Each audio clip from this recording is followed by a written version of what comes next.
Prévention, solidarité, accès aux soins, innovation. La Mutualité française présente. Et la santé, ça va ? Bienvenue dans Et la santé, ça va. Un Français sur deux est en surpoids et 17% sont obèses. Derrière ces chiffres, une réalité sociale et sanitaire préoccupante, la malbouffe. Elle touche d'abord les plus modestes et elle pèse lourd dans notre système de santé. D'où ces questions. Comment inverser la tendance ? Comment redonner à tous les Français l'accès à une nourriture saine ? Et puis pourquoi cette épidémie silencieuse n'est-elle pas encore une grande cause nationale ? On en parle avec nos invités.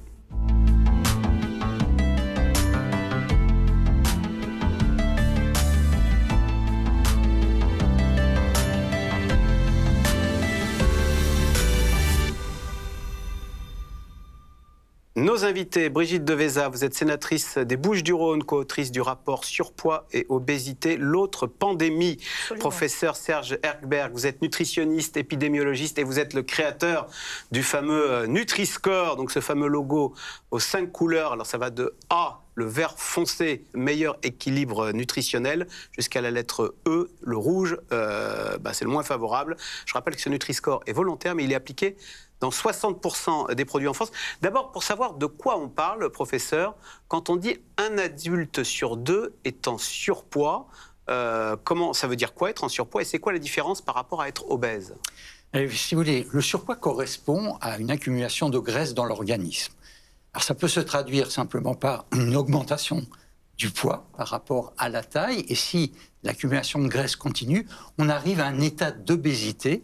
Et pour caractériser le surpoids et l'obésité, on utilise un indicateur qui est le rapport du poids sur la taille au carré, un indice de masse corporelle, l'IMC, voilà, qui nous permet donc, et qui permet à chacun de pouvoir se situer soit dans l'état normal, l'IMC normal, soit dans le surpoids à partir d'un certain seuil, soit si on a dépassé le seuil du surpoids, l'obésité, qui a des différentes classes d'obésité modérée, sévère et même morbide. Et pour calculer son IMC, c'est très simple, on va sur Internet, on calcule l'IMC, il faut rentrer sa taille et son poids. Voilà, et on vous dit le rapport du poids sur la taille au carré. Voilà, on peut même le faire avec une simple calculette. Je voudrais rebondir sur ce que disait M. Isberg à l'instant, sur quand on prend l'IMC entre la prise de poids et l'obésité. Je peux dire, elle est mince. C'est un terme, évidemment, qui peut faire sourire. Je crois qu'on est à 25 et 30. Donc, c'est l'indice, oui. Entre 25 et 30, voilà. On est en surpoids. Ça veut dire qu'on peut très vite passer du surpoids à l'obésité. D'accord. Voilà. Le problème, c'est que c'est une maladie et qu'aujourd'hui, à ce jour, cette maladie n'est pas reconnue. On n'a pas fait... C'est une maladie chronique, c'est-à-dire qu'elle va s'amplifier dans le temps, en apportant notamment des problèmes différents, que ce soit le diabète, que ce soit des cancers, que ce soit des problèmes au niveau du corps, des os. Donc, je veux dire, c'est vraiment un problème qu'il va falloir prendre en compte et qu'on arrête de culpabiliser. Qu'on arrête de culpabiliser ces personnes qui sont en situation d'obésité et de surpoids. Professeur, quand on dit que 20 millions de Français vivent avec une pathologie liée à la malbouffe, ça a des conséquences ? On parlait de cancer, on parle de diabète. Être en embonpoint, ça ruine la santé ? Comme l'a rappelé Madame la sénatrice, c'est une maladie, donc une maladie chronique qui a des impacts très directs sur la santé, à la fois physique, mentale et sociale. Alors sur le plan des conséquences de l'obésité, c'est que c'est un facteur de risque de nombreuses pathologies, certains cancers, les pathologies cardiovasculaires, le diabète de type 2, l'hypertension, plus des problèmes d'arthrose de type articulaire. Donc c'est une maladie chronique réelle, qui devrait d'ailleurs être quasiment une affection longue durée, qui a des conséquences importante en termes humains, sociaux et économiques. Alors, si tout le monde connaît la règle des 5 fruits et légumes par jour, vous allez le voir dans ce petit sujet que c'est beaucoup plus compliqué en pratique. Je vous propose de voir l'exemple de Claire, pour qui bien manger est devenu un luxe.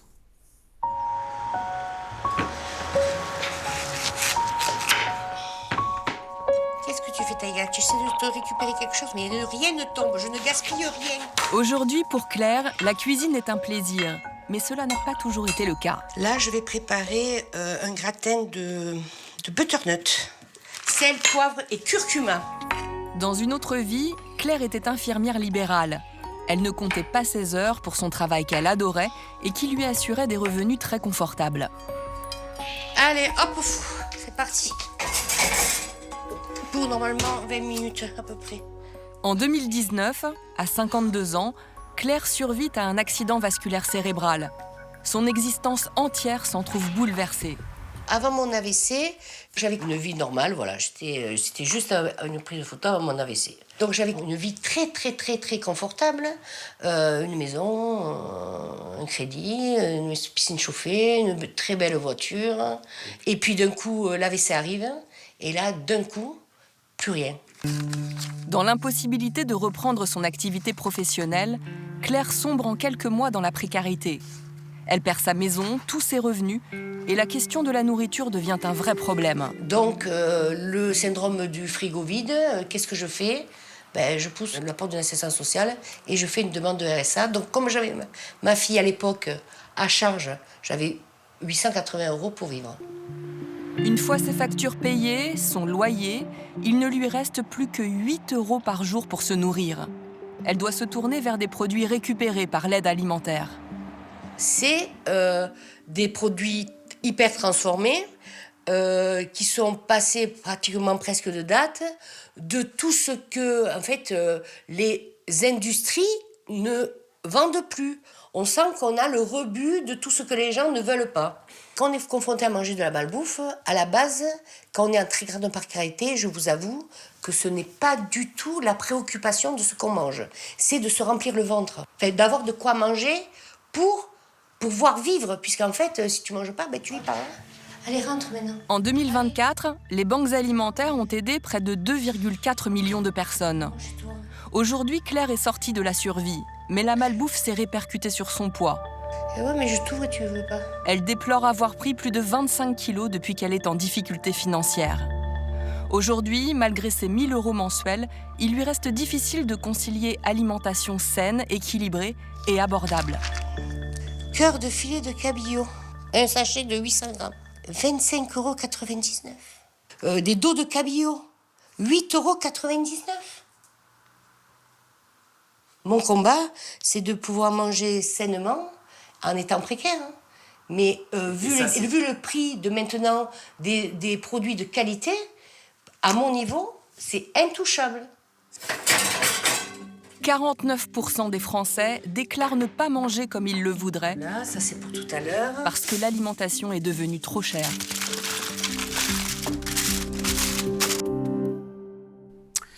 Brigitte Deveza, Claire dit avoir pris 25 kilos depuis qu'elle a des difficultés financières. Je vous livre ce chiffre. 75% des enfants en surpoids ou en obésité viennent de milieux populaires. Quand on disait que c'était une maladie, c'est une maladie qui a des origines sociales, qui frappent les milieux les plus défavorisés. Absolument, c'est une maladie chronique, je le répète, et en même temps qui touche malheureusement 75% évidemment des enfants en situation de précarité, mais notamment des adultes. On vient de voir le cas de Claire. Parce que bien manger, ça coûte cher, les fameux fruits et légumes. Exactement, parce que bien manger. Alors, on parlait tout à l'heure de 5 fruits et légumes. Mais enfin, il faut aussi pouvoir acheter 5 fruits et légumes, en tout cas par jour. Il faut pouvoir aussi acheter des légumes, il faut pouvoir acheter du poisson, il faut pouvoir acheter de la viande fraîche. Et tout ça, ça a un coût que malheureusement les personnes en situation de précarité ne peuvent pas. Donc c'est là où, je dirais, l'État doit, à un moment donné, prendre le relais pour venir en aide à ces personnes qui sont en grande difficulté. Parce que, professeur Serge Erkberg, du coup, la tentation... C'est quoi? C'est d'acheter au supermarché une pizza. D'ailleurs, ça fait plaisir à tout le monde. Exactement. Une pizza congelée, ça rassasie et c'est pas cher. C'est ça qu'on appelle d'ailleurs la nourriture ultra transformée. Alors oui, c'est-à-dire que la difficulté que rencontrent les gens précaires, c'est d'arriver à trouver des aliments de bonne qualité nutritionnelle qui soient accessibles. Et malheureusement, des produits industriels, souvent ultra transformés, sont beaucoup plus économiques, plus pratiques, flattent l'appétence. Il y a un marketing qui est fait autour pour pousser à leur consommation. Et donc, on a aujourd'hui une part plus importante des aliments dits ultra transformés. Ce n'est pas tous les aliments industriels, mais c'est des aliments qui ont perdu leur sens originel, qui ont eu des procédures industrielles, qui ont des additifs, qui sont eux-mêmes des facteurs de risque d'obésité, pas seulement parce qu'ils sont très caloriques et très denses en termes de gras, de sucre et de sel, mais également qui contiennent des substances qui favorisent aussi l'obésité. Comment les reconnaître dans les supermarchés? Le Nutri-Score, vous allez me répondre. Alors, le Nutri-Score... Je parle à Monsieur Nutri-Score. Donc Monsieur voilà. Nutri-Score. Le Nutri-Score permet de renseigner sur la qualité nutritionnelle. Est-ce que le produit n'est pas trop gras, trop sucré, trop salé? S'il y a des fibres, des protéines, des fruits et légumes à l'intérieur. Il recouvre en partie l'ultra-transformation, mais ça n'est pas suffisant parce qu'il y a des produits ultra-transformés qui peuvent avoir une bonne qualité nutritionnelle. Ils sont peu nombreux. 87% des produits ultra-transformés sont mal classés par Nutri-Score, mais il faudrait qu'on donne une information complémentaire. Et pour ça, on peut mettre un bandeau noir autour du Nutri-Score marqué aliments ultra-transformés, ou en attendant, il faut que le consommateur retourne l'emballage. Et plus il y a de choses, plus c'est mauvais. Et surtout, c'est des ingrédients qu'on n'a pas dans sa cuisine. Personne n'a du fructose, de la caséine, du E76. Si on ne connaît pas ce qu'il y a à l'intérieur, si on ne reconnaît pas des ingrédients qu'on a dans sa cuisine, s'ils sont nombreux, c'est un produit ultra transformé. Brigitte Devésa, pour être positif, je disais tout à l'heure que les 3/4 des enfants obèses venaient des milieux populaires. Néanmoins, j'ai ce chiffre, 8 millions de jeunes enfants mangent à la cantine tous les jours. Est-ce qu'on a fait en sorte qu'à la cantine, il n'y ait pas ces produits issus ultra transformés, issus de l'industrie agroalimentaire, et que justement on ait cette qualité dont on parle? Alors justement, ça vous posez une très bonne question, parce qu'aujourd'hui dans les cantines, et c'est aussi la loi Egalim et tout ce qui a été mis derrière, notamment le projet alimentaire de territoire, où aujourd'hui les collectivités ont pris conscience que bien souvent, dans les collèges comme dans les écoles primaires, c'était le seul repas finalement que certains allaient prendre, un repas équilibré.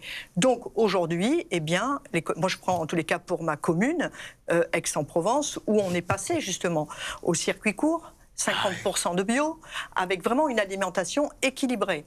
Et Egalim a permis aussi aujourd'hui d'avoir un sans viande, ou en tous les cas un menu végétarien une fois par semaine. Donc heureusement que les collectivités prennent en charge, ça coûte évidemment de l'argent, mais elles ont compris évidemment et elles jouent le jeu. Donc il faut mettre ses enfants à la cantine.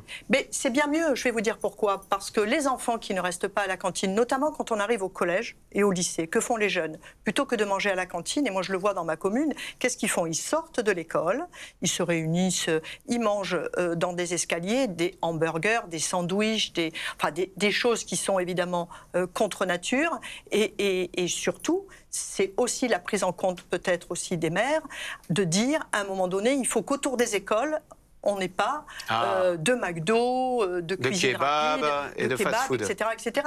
Et inciter les parents à laisser leurs enfants évidemment à la cantine. Professeur Erkberg, vous savez ce que vont dire les enfants? Ils préfèrent un Big Mac ou un McDo ou un kebab plutôt que des choux-fleurs ou des brocolis qu'on va vous servir à la cantine. Alors oui, bien qu'on puisse quand même, et on le voit bien aujourd'hui, la cantine n'a plus rien à voir avec ce qu'il y avait il y a quelques décennies. Mais il faut éduquer les enfants à apprécier les brocolis, parce que spontanément, on a l'impression qu'on n'aime pas ça. Il faut à la fois les éduquer, et puis il faut qu'on soigne aussi la présentation, la forme. Et on voit dans beaucoup de cantines, il y a beaucoup d'expériences avec des cuisiniers qui, très habilement, vont proposer des légumes sous des formes qui sont très sympathiques pour les enfants. Et il ne s'agit pas qu'ils n'aillent jamais manger un hamburger ou un kebab, simplement, ça devrait être rare, pas trop fréquemment. Et à la cantine, on est capable, et on le voit bien, il y a beaucoup d'expériences qui le montrent, d'apporter des aliments qui sont bien acceptés et qui sont de bonne qualité nutritionnelle. La nutrition, ce n'est pas une punition. Alors, je vous propose de regarder la suite de notre reportage. C'est Claire qui, vous allez le voir, a trouvé une solution qui concilie aide alimentaire et nourriture saine. On regarde. Statistiquement, les personnes les plus démunies consomment moitié moins de fruits et de légumes que la moyenne des Français et davantage de produits transformés, avec souvent des conséquences sur la santé et le poids. Dans le village de Redescend, où Claire habite, on essaie de trouver des solutions pour que l'engrenage entre manque de moyens et malbouffe s'arrête enfin. Et coucou! Ça va? Ouais. Alors? On vous a pas attendu, on a commencé à manger ça vous parce qu'il y en a déjà qui téléphonent pour venir. Au centre social, depuis 2021, le Secours catholique distribue des paniers solidaires 2 fois par mois. Je me fais attendre comme d'hab. Le concept, des paniers de fruits et légumes achetés à des producteurs locaux qui pratiquent l'agriculture raisonnée. Nous avons la chance d'avoir dans notre département du Gard plusieurs producteurs. C'est un territoire très riche en agriculture, en production, donc des fruits de saison, des légumes très variés, donc viennent vraiment du département. Des pommes, des oignons, des navets et même des blettes composent le panier d'aujourd'hui. Le projet est financé par le fonds Mieux manger pour tous, lancé par l'État en 2023. L'association achète les paniers à 25 € aux producteurs. Bonjour. Et les personnes précaires les payent seulement 6 €. Merci. Et donc pour la prochaine fois, vous prenez un petit panier aussi. Oui. Cette distribution est devenue une nécessité dans ce village où 15% des habitants vivent en dessous du seuil de pauvreté, soit moins de 1 288 € par mois pour une personne vivant seule. Donc en sachant qu'on se situe dans le Gard, qui est un des départements les plus pauvres de France également, nous ici sur le centre social, on s'en rend compte, parce qu'on a à peu près un quart de la population qui est adhérente au centre social, donc ça veut dire qu'on a beaucoup de personnes qui passent par la structure, et quand on voit un peu le coût que ça a de se nourrir, voilà, des fois ils préfèrent privilégier les repas pour les enfants plutôt que se nourrir eux-mêmes. C'est à tout pic. Claire bénéficie de ce dispositif, mais elle en est aussi partie prenante. Avec les autres adhérents et les agriculteurs, elle compose les paniers. Hop, allez, alors on va commencer par le petit panier. Ah oui. Et si on sait cuisiner, on fera de tout avec. Les bénéficiaires sont appelés ici des consomme-acteurs. Ceux qui prennent une consommatrice, c'est quelqu'un qui consomme des produits sains de qualité, qui les a choisis lors d'une commande. On est acteur de ce qu'on fait, donc on ne subit plus comme une aide alimentaire où on te donne et puis tu t'arraches. C'est pas des produits frais et il n'y a pas de bio. Le Secours catholique propose également des ateliers de cuisine et des recettes. Les consommateurs témoignent d'un changement vertueux dans leurs pratiques alimentaires. Et en plus, cela crée du lien. S'il n'y avait pas eu le panier solidaire, on ne serait jamais connu. Ah ouais, quel regret. Ah ouais. Enfin, ouais, voilà. Ah ouais. Grave. En 2024, plus de 700 paniers solidaires ont été distribués à Redescend, avec à la clé une meilleure santé et moins de problèmes liés au surpoids et à l'obésité. Brigitte Deveza, votre regard sur ce panier solidaire, en toute honnêteté, est-ce que ça n'est pas un peu stigmatisant? Est-ce qu'il ne faut pas prendre sur soi pour aller dans ces associations qui peuvent s'apparenter au Resto du Cœur, même si on paye, hein? Et j'en arrive à la question, est-ce qu'au fond, un chèque alimentaire, ça n'est pas une façon plus directe, plus efficace et moins stigmatisante que de permettre à tous les Français de se nourrir sainement? En tout cas, la réaction de Claire montre qu'elle n'a pas, j'ai pas l'impression en tous les cas qu'elle se sente stigmatisée. Je pense que quand on est dans une situation de précarité aussi forte et qu'on a vraiment des problèmes de poids, je crois qu'effectivement on arrive à passer. Je dis pas que c'est la meilleure des solutions, c'est pas simple. Peut-être que certains n'oseront pas franchir le cap. Alors c'est vrai qu'il faut un mixte des deux. Mieux manger pour tous, c'est une très bonne initiative. Ça a été au départ, je dirais, quelque chose qui était sur quelques départements. Et on voit que ça se généralise. Mais il est vrai que quand on vous donne des chèques alimentaires qui varient, je crois, entre 30 et 50 €, bon, ça permet aussi de... Mais il faut le cibler, parce qu'avec un chèque alimentaire, si c'est pour aller acheter voilà. une pizza congelée ou aller au kebab... Voilà, donc c'est pour ça que... En général, ce type de projet, en tous les cas, ça fonctionne davantage. Et puis, voilà, on est sûr d'avoir dans son panier des produits sains, durables, et en tout cas, qui correspondent. Voilà. Mais je pense que les personnes qui sont présentes là aujourd'hui, elles ont passé ce cap, je dirais, me semble-t-il. Après, Professeur Erkberg, c'est malheureusement une réalité. Manger sain, c'est plus cher. Le bio, c'est plus cher. Donc si on veut se passer de pesticides, il faut en avoir les moyens. Sinon, c'est du glyphosate et de l'acétamipride.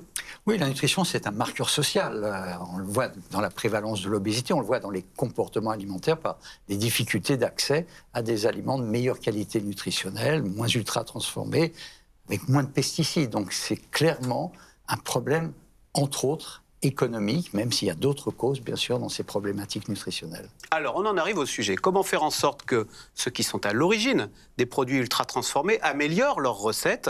Eh bien, il y a eu cette initiative française dont vous êtes à l'origine, professeur, qui a été reprise dans 6 ou 7 pays. Hein, on en parlait tout à l'heure.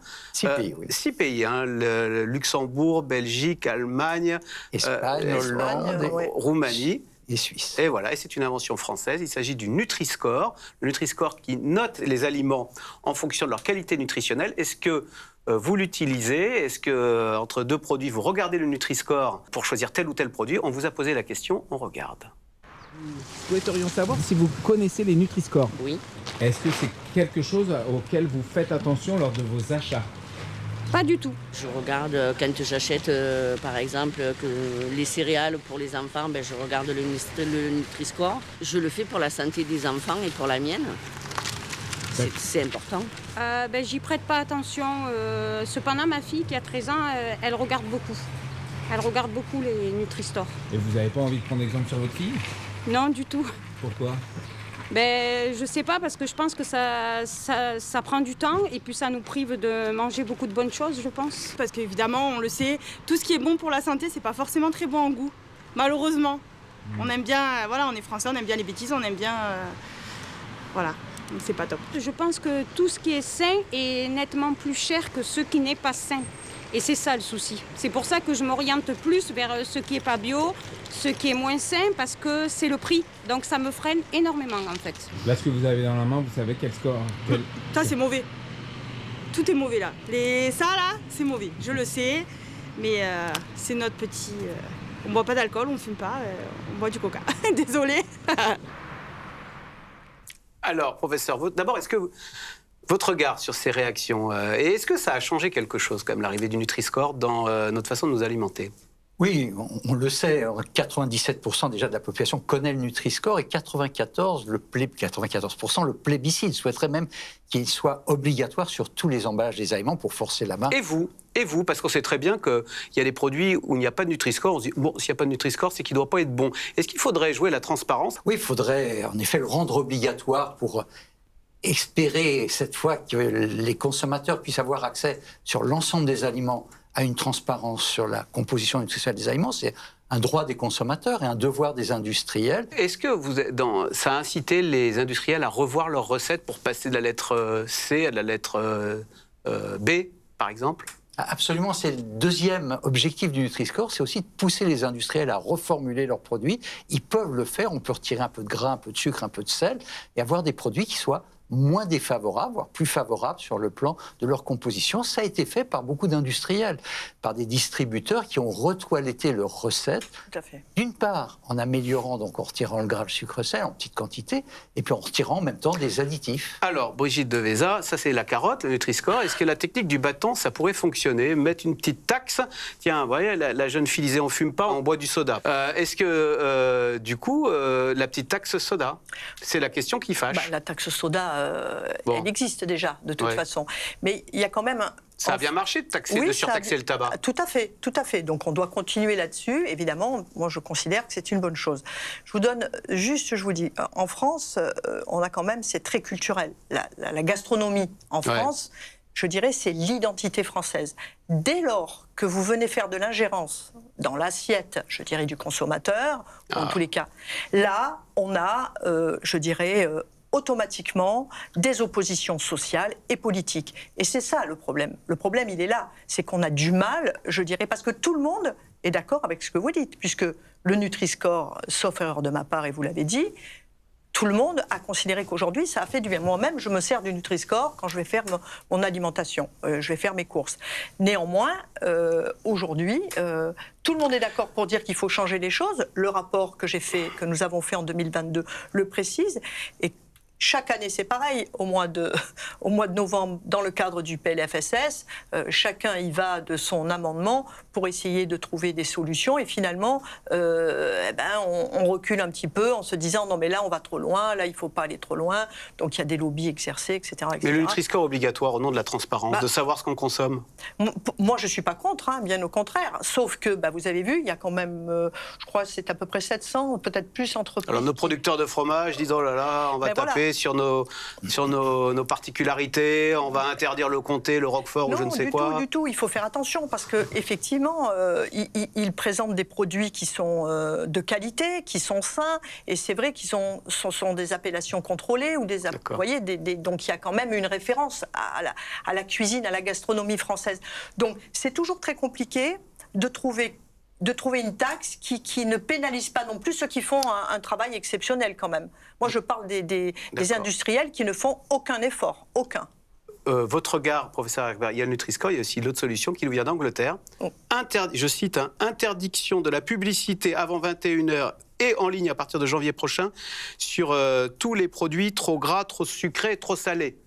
Oui, c'est une très bonne chose. La junk food, quoi. Le gros problème, c'est que pendant très longtemps, on a focalisé en disant le problème de nutrition, c'est de la responsabilité individuelle.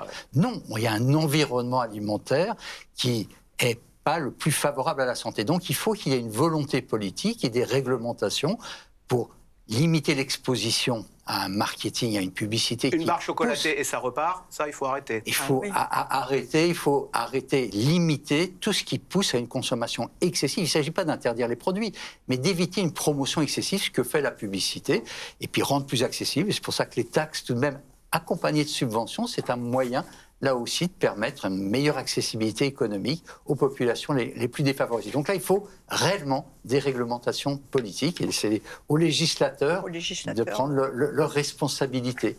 Mais derrière, ce serait souvent l'image qui est défendue des petits fromages, des petits producteurs, c'est des grandes sociétés. Ah oui, bien sûr, mais le Nutri-Score n'est pas incompatible avec la gastronomie. D'ailleurs, les petits producteurs locaux, ils vendent des produits qui ne sont pas emballés, qui sont pas pré-emballés, il n'y a pas d'étiquetage nutritionnel, ils ne sont pas concernés par le Nutri-Score. Et derrière, ce ne sont que les portions qui seraient et les portions, ça vient essentiellement dans beaucoup de fromages AOP et IGP, c'est des grands industriels. 80% du Roquefort qui est vendu, c'est Lactalis et Savencia qui le commercialisent selon des procédés industriels. Certes, ils suivent la réglementation des AOP et IGP, mais ce sont des gros industriels.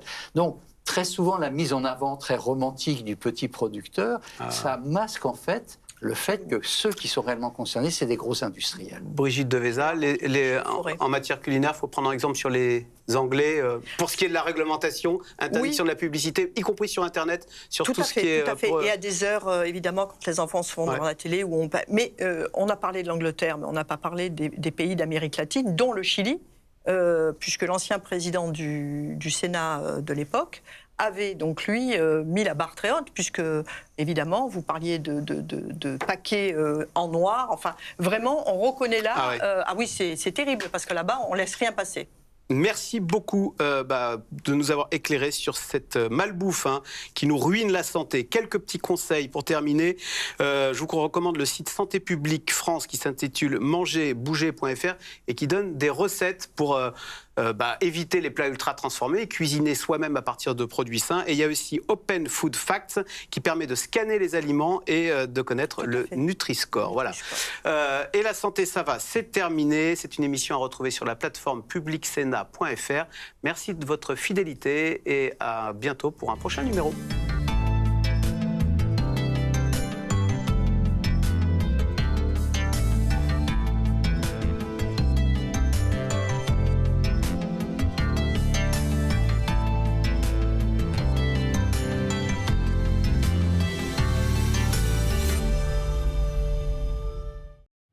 Prévention, solidarité, accès aux soins, innovation. C'était Et la santé, ça va ? Avec la Mutualité française.